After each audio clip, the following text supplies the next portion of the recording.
પ્રભુની સ્તુતિ થાવ આજના દિવસને માટે. અને ખાસ કરીને જે વિષય પર આપણે જોવા માંગતા હતા અને સતત આપણે જોતા આવેલા છે, અને એ વિષય છે એક શિષ્યનું બારીકાઈથી અવલોકન કરવું. એટલે કે ઈસુના જે ડિસાઇપલ છે, જે શિષ્યો છે, એનું બારીકાઈથી અવલોકન કરવું.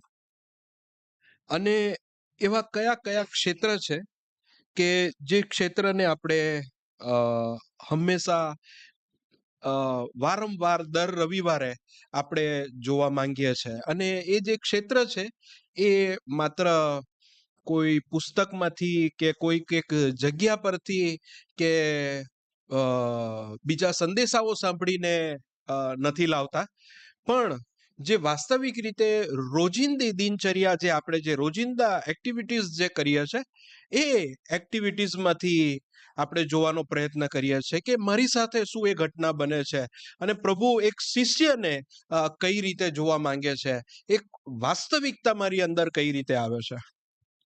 અને ફરી એકવાર એ બાબત તરફ હું આગળ વધવા માંગીશ અને ત્યાં જોવા માંગી કે કઈ રીતે પ્રભુ આ દિવસોમાં મારી સાથે વાત કરી. અને ખાસ આજનો જે વિષય છે, કાં તો આજનો જે શીર્ષક છે, એ છે પહેલી વસ્તુ કે શું તમે બોલાવાયેલા છો કે જોડાયેલા છો? શું તમે બોલાવાયેલા છો એટલે કે આર યુ કોલ્ડ?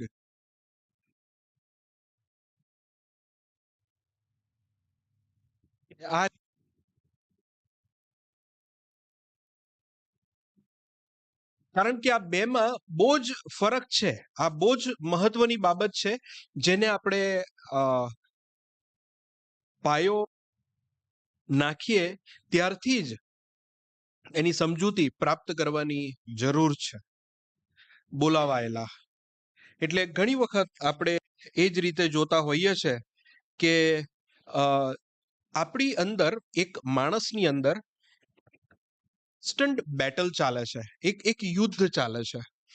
અને એ જે યુદ્ધ છે એ નેચરલ મેન, એટલે કે સ્વાભાવિક જે માણસ છે,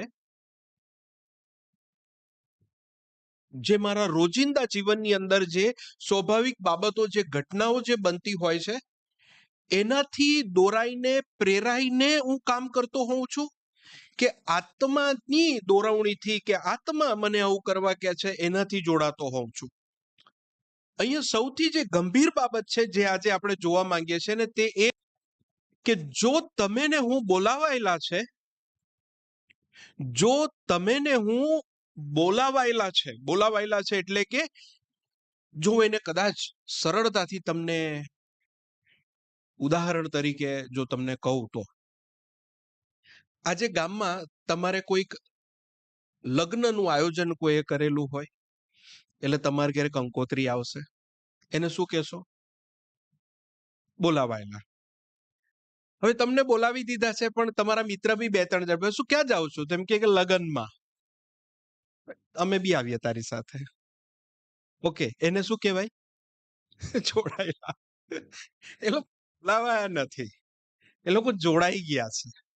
પણ જ્યારે એ લોકો લગ્ન જમણમાં જશે ને, ત્યારે પ્લેટને લેશે ને, ત્યારે કે જોજે ભાઈ કોઈ ઓળખી ના લે. ખ્યાલ આવી ગયો ને? હા, બોલાવાયેલા અને જોડાયેલામાં બહુ ફરક છે. તમને દેખાશે બધા ત્યાં જ છે, તમને દેખાશે બધા મંડળીમાં જ છે, તમને દેખાશે બધા પ્રભુ ઈસુ પાછળ જ છે, પણ બોલા બહુ જ મહત્વ છે આ બાબતને માટે. અને જો આપણે એવું વિચાર કરતા હોઈએ કે એમાં શું ફરક પડી જાય બ્રધર, હમણાં નહીં પડે, પછી પડે.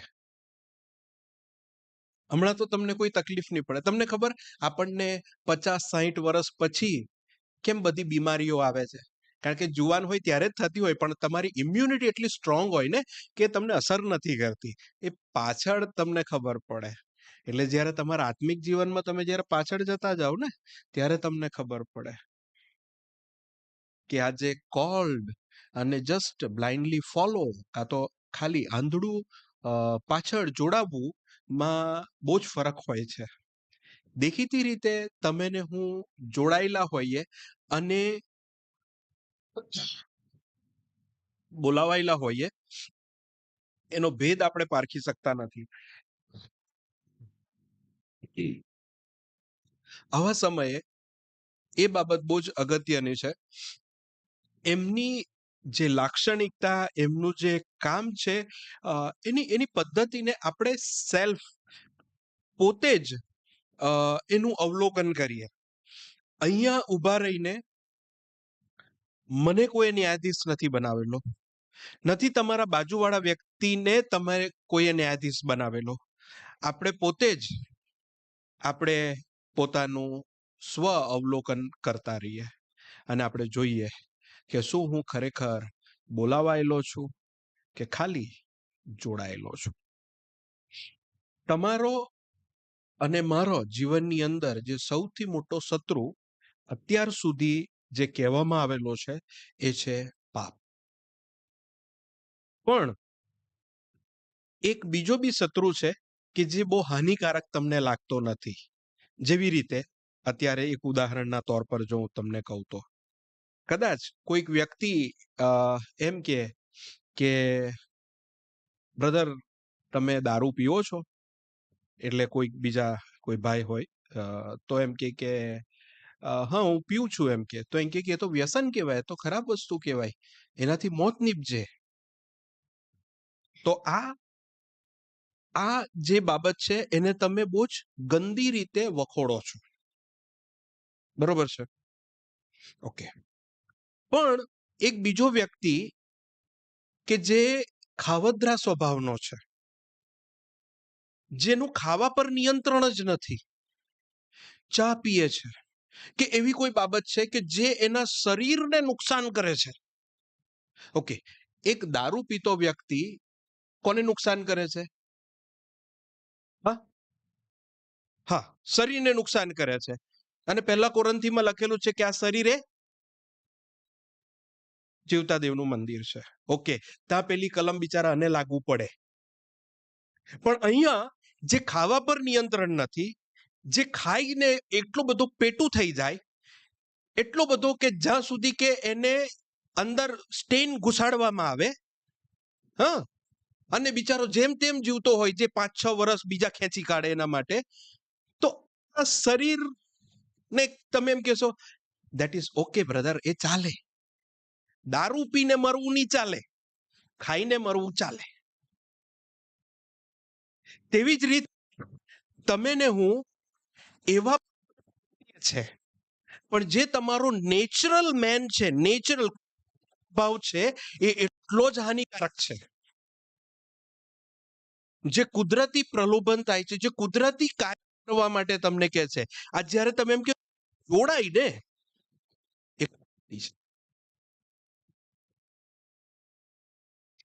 એ વ્યક્તિ છે કે નથી થયો, એક લાભ ચોક્કસ થઈ છે. એક સભામાં જઈને એક મંડળી જ્યારે એક ઇમોશનલ સંદેશો સાંભળે છે અને ત્યારે ખબર પડે છે કે ઈસુએ મારા માટે કેટલા મોટા ઉપકારો છે.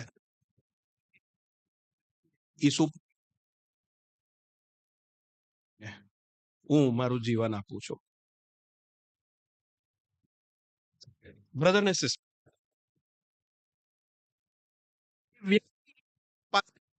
બે એક એજન્સી લઈ લીધી છે, એને હું એજન્સી કહીશ. એને આત્મિક બનવા એજન્સી લઈ લીધી છે, તો પડશે ને.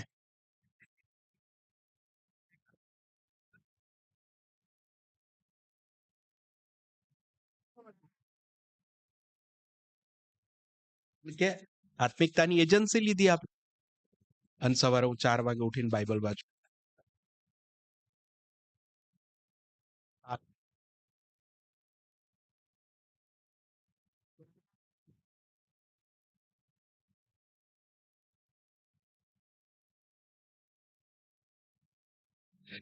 ઘૂંટણથી પ્રાર્થના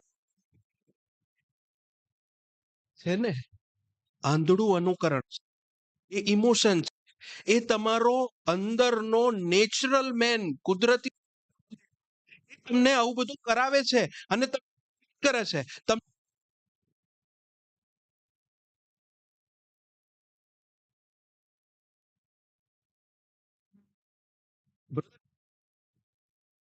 આજે આ વસ્તુનું તપાસ કરવી બહુ જરૂરી છે.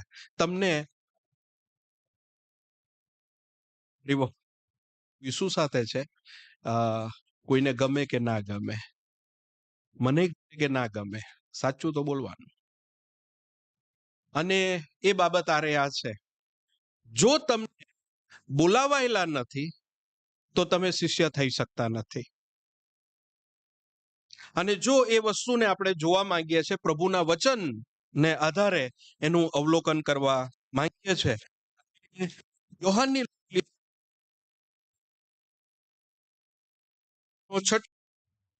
અને તેની 44મી કલમ નો એક શબ્દ કે જે મને વધારે અને વધારે પસંદ પડી ગયો, કાં તો જે મને આંખે ચોંટી ગયો, એ વર્ડ જે છે એ આ છે, ખેંચ્યા. તો તમારા બાઇબલમાં કદાચ એ વર્ડ તમને મળે તો, યોહાનની લખેલી સુવાર્તા 6ઠ્ઠો અધ્યાય અને તેની 44મી કલમની અંદર ખેંચ્યા. યોહાનની લખેલી સુવાર્તા એનો 6ઠ્ઠો અધ્યાય અને તેની 44મી કલમની અંદર આ એક બાબત લખેલી છે, જે મારા બાપે મને મોકલ્યો છે તેના ખેંચ્યા વિના કોઈ માણસ મારી પાસે આવી નથી શકતો, અને છેલ્લે દાડે હું તેને પાછો ઉઠાડીશ. આ એક બાબત જોવાની બહુ જરૂર છે.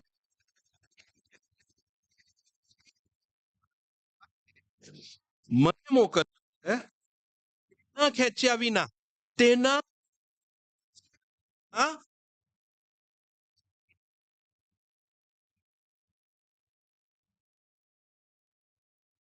નહીં, ખેંચવું એટલે શું?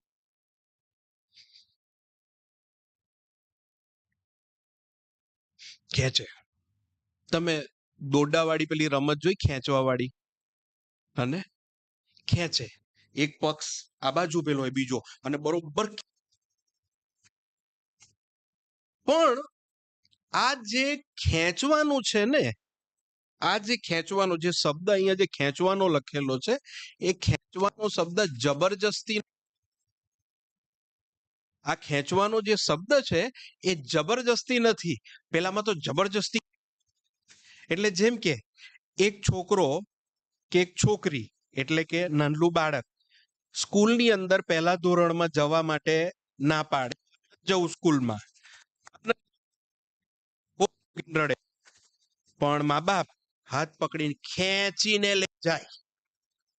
સમજો, ખેંચીને લઈ જાય. મેં નહીં જવાનો, મમ્મી મેં નહીં જાઉં, મેં નહીં જાઉં, મેં નહીં જાઉં, પણ જાય ખેંચીને. પછી આમ ટીચર ખેંચીને લઈ જાય, પેલું પોક મૂકીને રડતું હોય, મમ્મી મમ્મી ને ચાલુ જ હોય. આ કે ખેંચીને, અને શું કહેવાય? જબરજસ્તી. પણ એક છોકરું એવું હોય કે જેને સ્કૂલની અંદર એટલો બધો રસ પડે કે કંઈક એવી બાબત એની અંદર એને જોવા એ થાય કે જે એને ખેંચતું હોય, જેને કહેવાય આકર્ષણ. બાઇબલ આ જગ્યા પર કે છે આકર્ષણ. અને અહીંયા એમ કે જો કદાચ અને આ રીતે અનુવાદ કરીએ તો વિના,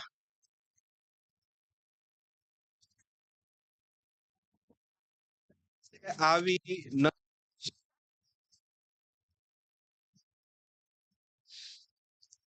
અને એનું એક ગજબનું જ્યારે મેં એનું રેફરન્સ જોયું ને, મેં આટલા વર્ષ બાઇબલ વાંચ્યું, કોઈ દિવસ મારી આળસના લીધે એ રેફરન્સ ઓપન જ નહીં કરેલું.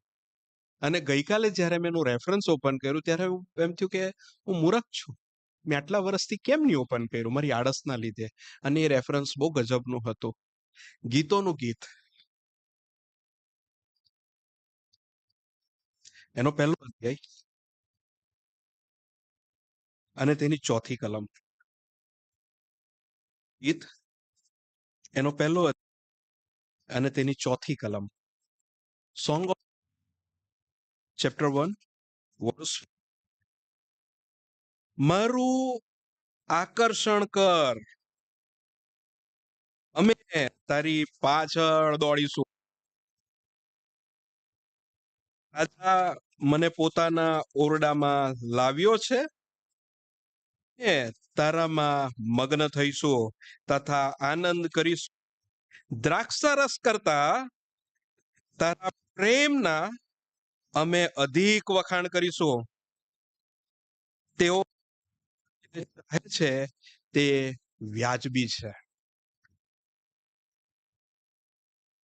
એક દેવ શું ને તમારા જીવનમાં શું હું દેવ માટે કરશેલો છે, મને ખેંચેલો છે આવી.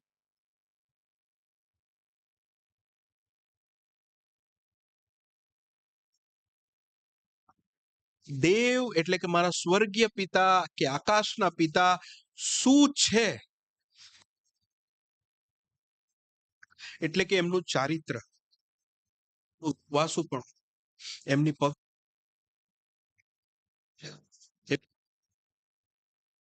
શું એ મને એટલા બધા આકર્ષિત કરે છે, એમની તરફ મને ખેંચી લે છે. અને જ્યારે મને આવું થાય છે ત્યારે ઈસુ ખ્રિસ્ત એમ કે છે ઓકે હવે એની જવાબદારી હું લઈ લઉં છું, એનામાં કામ કરું છું. ત્યાં સુધી ડિસાઇપલ નહીં બને. અને બહુ સરસ વસ્તુ વાત કરે છે.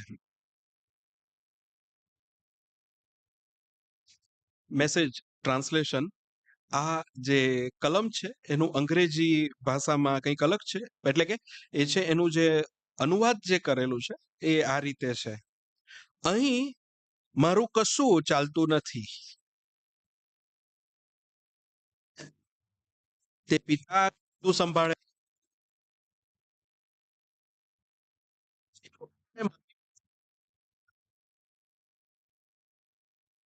પહોંચવાનો આ એકમાત્ર રસ્તો છે. હું મારું કામ કરું છું, એકઠા કરું છું, તેમને તેમના પગ પર કરું, સમય માટે તૈયાર.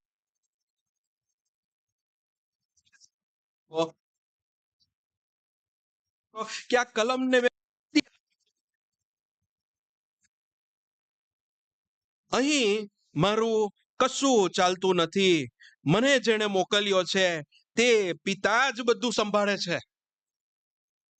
તેઓ જ લોકોને મારી પાસે ખેંચી લાવે છે. એટલે કે જ્યારે એ આકર્ષણ વધી જાય ને એમ કે છે કે નહીં દેવ તમારા સિવાય બીજો મારો કોઈ પ્રિય નથી. અને જ્યારે દેવ એમ કે છે કે ઓકે હવે હું આ મારા દીકરાને સોંપું, કારણ કે તારે શિષ્ય બનવાનું છે અને એ શીખવશે અને મારા સુધી પહોંચવાનો આ એકમાત્ર રસ્તો છે. અહીંયાથી જવાબદારી સ્વિચ થઈ જાય છે, અહીંથી જવાબદારી બદલાઈ જાય છે ને એમ કે છે ત્યારબાદ જ હું મારું કામ કરું છું. ત્યાં સુધી નહીં. તો તમે જોઈન થઈ શકો, તમે ડિસાઇપલ કોન્ફરન્સમાં મીટિંગમાં જોઈન થઈ શકો, ડિસાઇપલ નહીં બની શકો, કારણ કે તમે દેવથી થયા, તમારો પ્રેમ એકદમ આમ થયો નથી. અને એક ડિસાઇપલની લાઈફમાં આનાથી વિશેષ બીજું કોઈ જ બાબત નથી. એમ કે છે કે ત્યારબાદ જ હું મારું કામ કરું છું, લોકોને એકઠા કરું છું. ને આ એકઠા કા થાય છે? મંડળીમાં, કારણ કે એમની મધ્યે પ્રભુ ઈસુની અદ્રશ્ય હાજરી હોય છે. અને એમ કહે છે કે તેમને તેમના પગ પર ઊભા કરું છું અને અંત સમય માટે તૈયાર કરું છું. ગજબનું ટ્રાન્સલેશન છે. આ કલમ કલમ છે ને તે છે 37મી કલમ.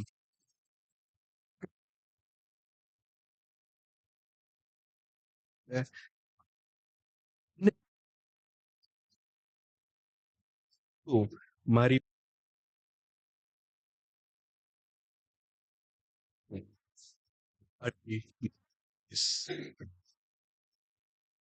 તો તમે 30મી કલમ એમ કે છે એટલે કે આમાં આ જો કલમને આપણે અન્ડરસ્ટેન્ડ કરીએ કે આ કલમનું જે સત્ય છે, કાં તો બાઇબલ જે રીતે એમ કે છે કે તમે સત્ય જાણશો અને સત્ય તમને મુક્ત કરશે, અને એ બાબત અહીંયા સ્પષ્ટપણે લખેલી છે કે માણસ દેવને પસંદ કરતો નથી. માણસ દેવને ચૂઝ કરતો નથી, દેવ એને ચૂઝ કરતો હોય છે. અહીંયા બાઇબલ એમ કે છે કે મને જે આપે છે એ સગળું મારી પાસે આવશે. બાપ મને જે આપે છે સગળું મારી પાસે આવશે. તમે ઈસુ ખ્રિસ્ત પાસે એમને એમ નહીં જઈ શકો. બાપ હોવા જરૂરી છે.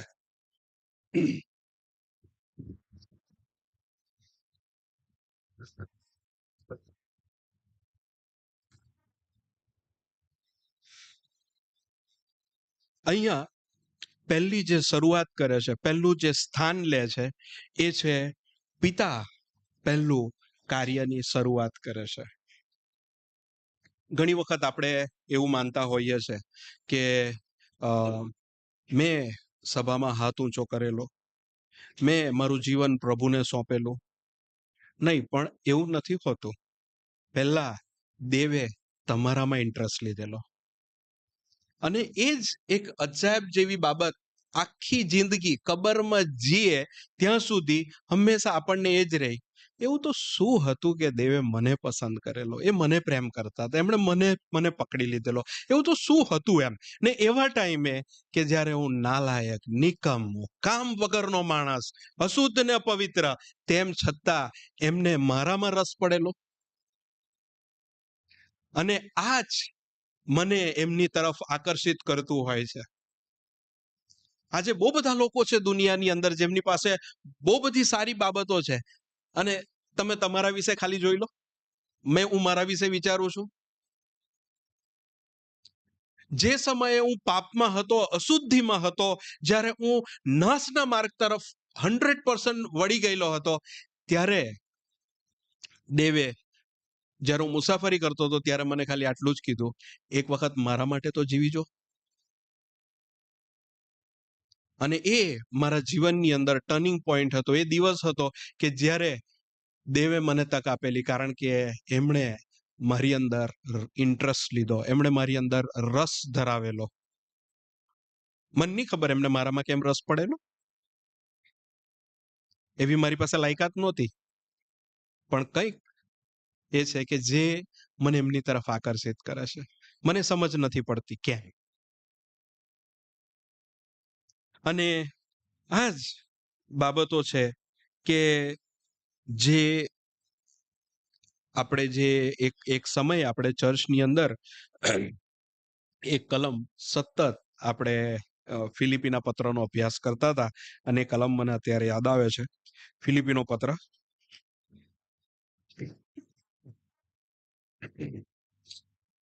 એનો પહેલો અધ્યાય અને તેની 6ઠી કલમ. ફિલિપીનો પત્ર તેનો પહેલો અધ્યાય અને તેની 6ઠી કલમ આમ કે છે, જેણે આ જેણે એટલે કોણ? મારા આકાશમાંના પિતા મારામાં સારા કામનો આરંભ કર્યો જ તે, અને આજ મારામાં સારા કામનો આરંભ એમણે ત્યારે કરેલો જ્યારે હું સારો નહોતો. હાલેલુયા. આ એ બાબતો છે કે જ્યારે હું સારો નહોતો, મારી અંદર એમને આપવા માટે, સમર્પિત કરવા માટે કંઈ જ નહોતું, ત્યારે એમ કહે છે કે તું તારામાં હું સારા કામનો આરંભ કરીશ. અને આ જ બાબત તમને ને મને પકડી રાખે છે. આ જ બાબત તમને ને મને જીવાડતી હોય છે. શું આ જે ખેંચાણ છે, આ જે ખીચાવ છે, આ જે તમારું જે આકર્ષણ છે, એ અનુભવેલું છે આપણે? અને જો એ બાબત તમને કન્ફર્મ કરતી હોય, જો એ તમને ખાતરી આપતી હોય, તો બ્રધર ને સિસ્ટર, તમે બોલાવાયેલા છો. જો તમને એવું લાગે કે તમે ખેંચાયા, તમને આ પ્રેમ તમારા આકાશમાંના બાપનો પ્રેમ તમને આવી રીતે પ્રભાવિત કરતો હોય અને તમને વિચારવા માટે મજબૂર કરતો હોય કે એવું તો કઈ નહોતું મારી પાસે, અને તેમ છતાં તમે મને પ્રેમ કર્યો, તમે મને મારો હાથ પકડી લીધો, એ જો તમને ખેંચાણ તમને થતું હોય, અને જો એ હોય, તો આજે હું તમને કહું, હવેથી તમારા જીવનમાં પ્રશ્ન ચિહ્ન ના મૂકતા કે તમે બોલાવાયેલા છો કે તમે જોડાયેલા છો. તમે 100% બોલાવાયેલા છો. અને જો તમે બોલાવાયેલા છો, તો એ તમારી જવાબદારી પ્રભુ ઈસુને સોંપી દેશે.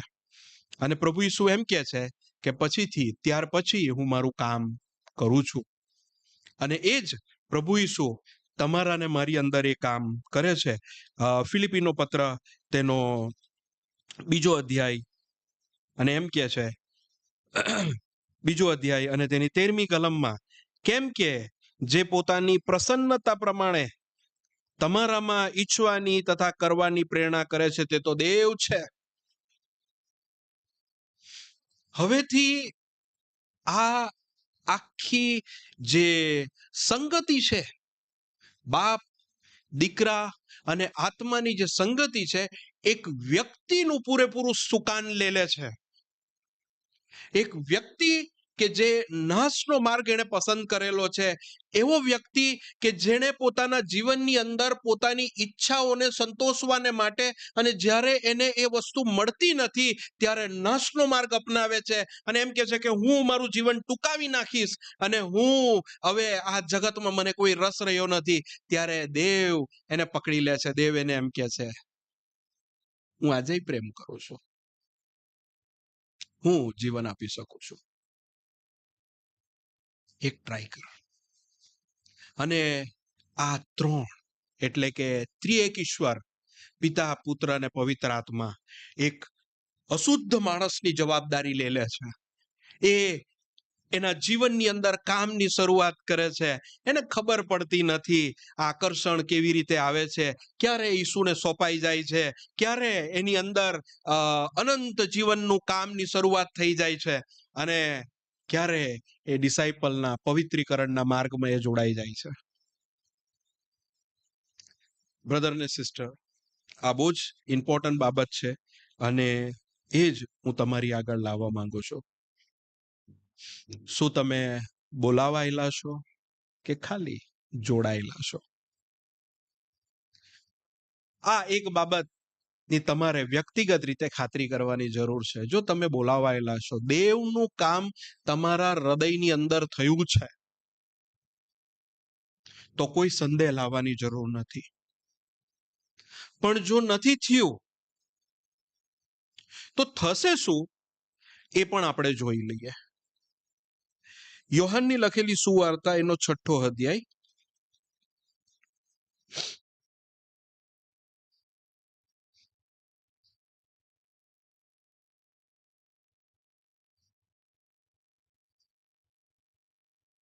જે કલમ આપણે જોઈ, એટલે યોહાન 6:37, યોહાન 6:44, એવી જ એક કલમ હજુ પુરાવો આપે છે, યોહાન 6:65. તેણે કહ્યું કે મેં એ જ કારણથી તમને કહ્યું કે બાપ તરફથી તેને આપવામાં આવ્યું ન હોય તો કોઈ મારી પાસે આવી શકતો નથી. ઈસુ પાસે કોઈ એમને એમ આવી શકતું નથી. બાપ વગર, બાપની પરવાનગી વગર, બાપને બાયપાસ કર્યા વગર નહીં આવી શકાય. અને આ જ બાબત છે કે આપણે આ 3 કલમ છે કે જે એટલા ખાસ પુરાવા આપે છે. યોહાન 6:37, યોહાન 6:44 અને યોહાન 6:65 કે જે બહુ સ્પષ્ટપણે કહે છે કે બાપ વગર તમે ઈસુ પાસે નથી જઈ શકતા. અને જે લોકો જોડાય છે એમનું શું થાય છે? 66મી કલમમાં જોઈએ. આ સાંભળીને તેના શિષ્યોમાંના, હવે આ જુઓ, જે જોડાયા છે તે બી શું કહેવાય? શિષ્યો જ કહેવાય. ઘણા પાછા જઈને ત્યાર પછી તેમની સાથે ચાલ્યા નહીં. બરોબર ને?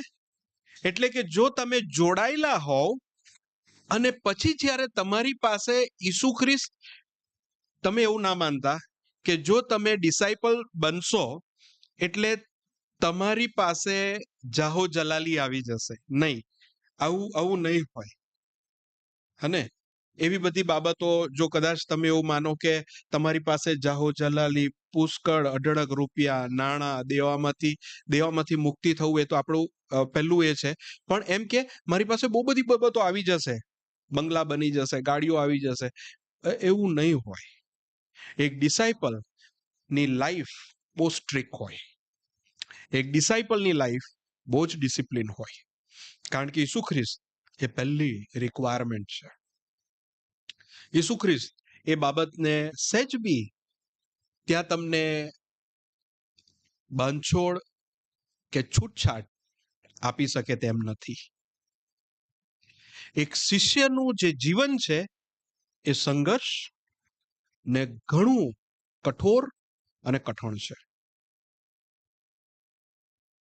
જેવી રીતે એક નવું જન્મેલું બાળક, કેલેબની વાત કરીએ, એને કોઈ ચિંતા કરવી પડે છે કે લાઇટ બિલ કોણ ભરશે? એને એ બી ચિંતા નહીં કરવી પડે કે મારે મારું ડાયપર બદલવાનું છે. નહીં, મમ્મી બદલશે, પપ્પા બદલશે. એક તારણ પામેલો વ્યક્તિ આવું જ હોય, કોઈ પણ પ્રકારની ચિંતા વગરનો. પણ જેવો એક મોટો થાય અને અભ્યાસ કરે, ભણવા માટે જાય, ધીરે ધીરે તમારી પાસે જવાબદારી આવે, કોલેજમાં જાય, થોડી વધારે જવાબદારી આવે, નોકરી કરતો થાય, થોડી વધારે જવાબદારી આવે, લગ્ન કરે પછી વધારે જવાબદારી આવે. એક ડિસાઇપલની લાઈફ આ હોય. ઘોડિયાવાળી લાઈફ એ તારણવાળી લાઈફ છે. તારણ પામી લીધું, બધા ઘણા વર્ષ સુધી એક છોકરું, જસ ખાલી તમે એમ વિચાર કરો કે એક એમ કે છે કે પ્રભુ आपने उद्धार पाया है, तो एम के हाँ मैंने तो कब का 10 साल पहले पा लिया था, 20 साल पहले मैंने पा लिया था. तो अभी भी घोड़िया में सो रहे हो? હે? ઘોડિયામાં ઊંઘી રહેવાનું? અરે ડિસાઇપલ બનવાનું. પણ આપણે ઘોડિયો જ પકડી રાખે. તમે વિચાર કરો, હજી કેટલા સૂવે છે ઘોડિયામાં? હા ને? ડિસાઇપલ બનવાની જરૂર છે. આ ચર્ચની પહેલી રિક્વાયરમેન્ટ છે. જુઓ, આ કેમ બહુ જરૂરી છે એ હું તમને કહું. ગીત શાસ્ત્ર ઉત્પત્તિમાં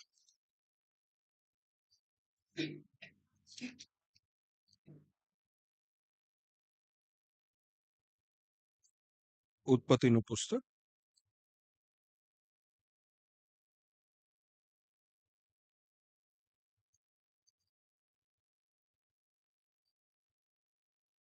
એનો 21મો અધ્યાય અને તેની 8મી કલમ આ રીતે કહે છે.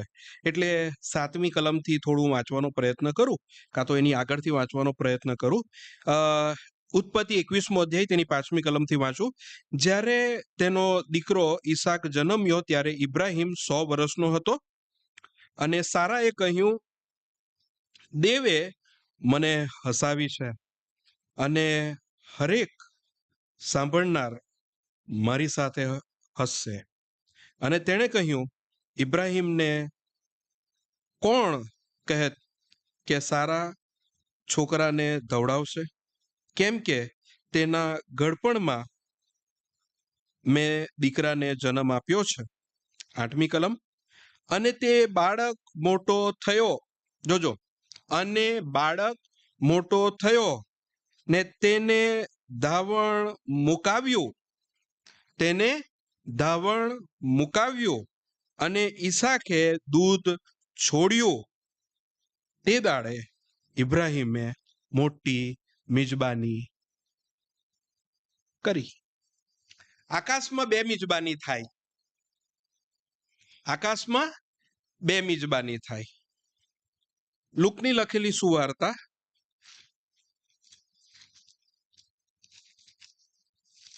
15મો અધ્યાય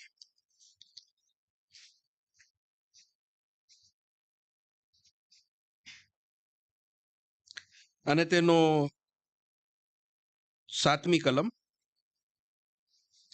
હું તમને કહું છું કે એ જ રીતે જે 99 ન્યાયીઓને પસ્તાવાની અગત્યતા નથી, તેઓના કરતા એક પાપી પસ્તાવો કરે, એના લીધે આકાશમાં આનંદ થશે. આ એક જગ્યા છે કે જ્યાં એ લોકો મિજબાની કરે, આનંદ કરે. એટલે કે તારણ પામે ત્યારે.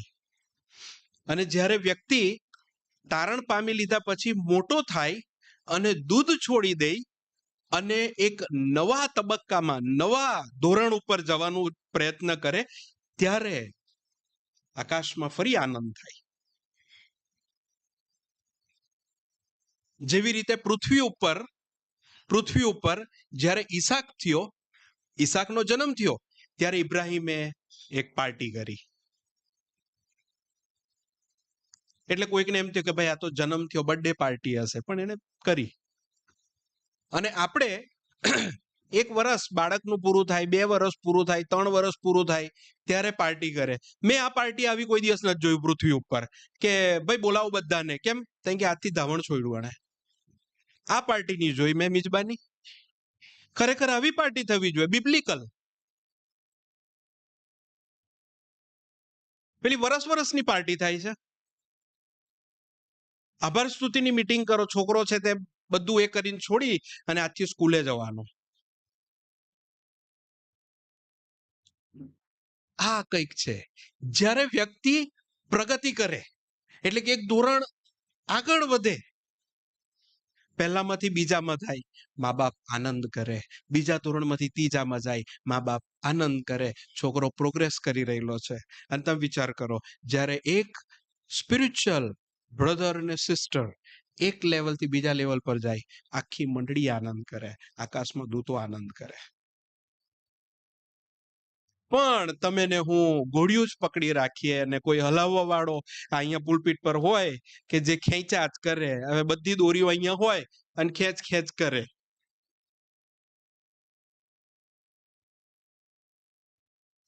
બ્રધર ને સિસ્ટર, આપણા માટે બહુ જ ચેલેન્જ છે. જો હજી બી આપણે ઘોડિયું પકડી રાખેલું છે, જો આપણે એ બોલાવાયેલા છે અને બોલાવાયેલા પછી જો આપણે આગળ નથી વધી રહેલા, તો આપણા માટે જોખમ છે. એક ચર્ચ હંમેશા પબ્લિકથી, સંખ્યાથી બનતું નથી. ચર્ચ હંમેશા ડિસાઇપલથી જ બને છે. ચર્ચમાં બધા આવી શકે છે. જો ધારો કે આ ચર્ચમાં 20 ખુરશી છે તો 20 ખુરશી પર આવી શકે છે, પણ ચર્ચની ઓળખાણ એ ડિસાઇપલથી હોય છે. અને આ આપણા માટે બહુ જ અગત્યનું છે. અને આ છેલ્લા દિવસોમાં આપણે પ્રભુ ઈસુનું જે બાબત છે એને આપણે ફરી યાદ કરીએ. અને હું ફરીથી જે કલમ જે હતી ફરીથી હું વાંચવાનો પ્રયત્ન કરીશ. જે મેસેજ ટ્રાન્સલેશનની જે કલમ છે બહુ જ સારી છે. અને એ આ છે કે અહીંયા મારું કશું ચાલતું નથી. મને જેણે મોકલ્યો છે તે પિતા જ બધું સંભાળે છે. તેઓ જ લોકોને મારી પાસે ખેંચી લાવે છે. મારા સુધી પહોંચવાનો આ એકમાત્ર રસ્તો છે. ત્યારબાદ જ હું મારું કામ કરું છું. લોકોને એકઠા કરું છું, તેમને તેમના પગ પર ઊભા કરું છું અને અંત સમય માટે તૈયાર કરું છું. પ્રભુની સ્તુતિ થાવ. આ કાર્ય પ્રભુ મારા ને તમારી અંદર કરે. પ્રાર્થના કરીએ. સ્વર્ગમાંના પ્રેમાળ પિતા, જ્યારે આકાશમાંના સ્વર્ગીય બાપે અમને તમારા ત્રિએક ઈશ્વરના જે આકર્ષણ છે બાપ, તમારા દ્રશ્ય ગુણો છે, તમારા આટલો મોટો પ્રેમ પ્રભુ છે, એનાથી આકર્ષિત કરેલા છે પ્રભુ, ત્યારે બાપ અમે તમારી પાસે આવવા માંગીએ છીએ. કારણ કે પ્રભુ તમારું વચન જે રીતે કહે છે કે ત્યારે જ હું કામ કરું છું. બાપ, ભાઈ પાઉલ જે રીતે ફિલિપીના પત્રની અંદર જે રીતે લખે છે કે જેણે અમારામાં સારા કામનો આરંભ કર્યો છે, અને શરૂઆત પિતા તમે જ કરી છે. અને પ્રભુ મારા જીવનથી લઈને પ્રભુ પરમેશ્વર અમારા લોકોના જીવનના અંદર પણ તમે જ કાર્યની શરૂઆત કરી છે. અને પ્રભુ ઈસુના આવતા સુધી તમે એને પૂર્ણ કરતા જશો. હા પ્રભુ, આ અમારો વિશ્વાસ છે અને આ અમારી ખાતરી છે કે પ્રભુ અમે ગમે તેવા હોઈએ બાપ, અમે તમારા પર ડાઉટ નહીં લાવી શકીએ.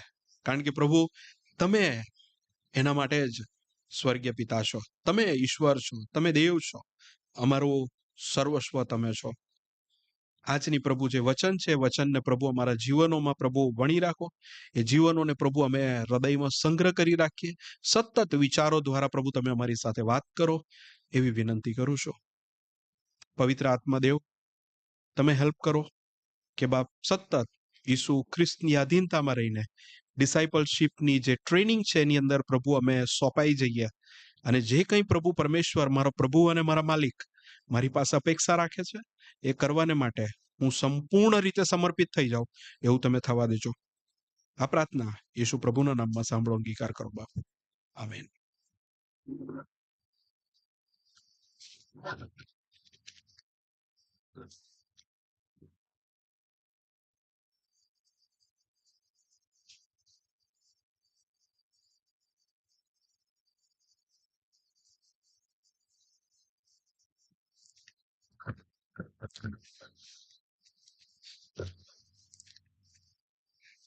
સુંદર વચનોને માટે પ્રભુનો આભાર માનીએ છીએ. પ્રભુએ જે આપણને છેલ્લા દિવસોમાં સતત આપણને કહી રહ્યા છે કે જે આપણા ભાઈઓ આપણને અહીંથી મેસેજ આપે છે, સતત આપણને ડિસાઇપલશીપ માટે ચેલેન્જ કરી રહ્યા છે. આવો આપણે પ્રાર્થના કરીને અંત કરીશું અને બ્રધર મેકવાન આપણને પ્રેયર કરાવશે. પ્રાર્થના કરીએ. પ્રેમી સ્વર્ગીય પિતાજી, આભાર માનું છું આ સમયને માટે, આજનો નવીન દિવસ તમે પૂરો પાડ્યો અને પિતાજી તમારી પવિત્ર ઉપસ્થિતિમાં તમારા પવિત્ર વચન સાંભળવાને માટે, બેસવાને માટે અમને સન્માન આપ્યું, માન આપ્યું પિતાજી. જે વચનો જે હેતુથી તમે અમારી સમક્ષ લાવેલા છો પિતાજી, એ આવનારા દિવસોમાં ફળવંત થાય પિતાજી, અમારા જીવનોમાં તમારા મહિમાને અર્થે ફળ ઉપજાવે પિતાજી, તેવું થવા દેજો. તમારું જીવન અમારામાં વૃદ્ધિ પામતું જાય પિતાજી. અને પિતાજી અમે જે શિષ્યપણાની જે યાત્રા છે તેમાં નિરાશ ના થઈએ, હતાશ ના થઈએ, તકલીફો મુશ્કેલીની અંદર પિતાજી, વિપત્તિઓની અંદર જે અમારો મહિમા છે પિતાજી, એમાં અમે વૃદ્ધિ પામીએ પિતાજી, એવી તમારી ઈચ્છા છે પિતાજી. અમે નિર્ગત થઈએ તો તમારાથી પિતાજી અમે સાંત્વના અને ભરપૂરી પામીએ પિતાજી, તાજા થઈએ અને પિતાજી સાજાપણું પામીએ. તમામ બાબતોની અંદર તમે અમારા માટે અવેલેબલ છો. તમે જ અમારું આરોગ્ય છો પિતાજી, તમે જ અમારું સર્વસ્વ છો. ત્યારે પિતાજી અમે કોઈ પણ બાબતોની ચિંતા ના કરીએ કે આગળ જતા શું થશે પિતાજી, અને જે પ્રગતિના પંથે તમે અમને જોવા માંગો છો એ જ હિસાબે પિતાજી અમે આગળ વધતા જઈએ પિતાજી. અને પિતાજી એમ તમારું કાર્ય અમારામાં અને અમારા દ્વારા પિતાજી તમે જ્યાં ઈચ્છા રાખો છો ત્યાં પણ જગતમાં પણ પિતાજી અમે જ્યોતિ સમાન બનીએ તેવું થવા દેજો. અમારી સંગતમાં પિતાજી આગળ વૃદ્ધિ પામીએ પિતાજી. આખો દિવસ પિતાજી અમને સંભાળજો પિતાજી. અને પિતાજી અમારા કન્વર્ઝેશન દ્વારા અને હવે પછીના સેશન દ્વારા પ્રીતિ ભોજનમાં તમામ બાબતોમાં પિતાજી તમે અમારી મધ્યે અને અમારા વાતોમાં કેન્દ્ર સ્થાને રહેજો પિતાજી, તેવું થવા દેજો. એ દ્વારા પિતાજી તમને અને તમને જ માન, મહિમા અને ગૌરવ મળે તેવું થવા દો. પ્રાર્થના પ્રભુ ઈસુના નામમાં સાંભળો ને માન્ય કરો. આમીન. સભા અહીં સમાપ્ત થાય છે.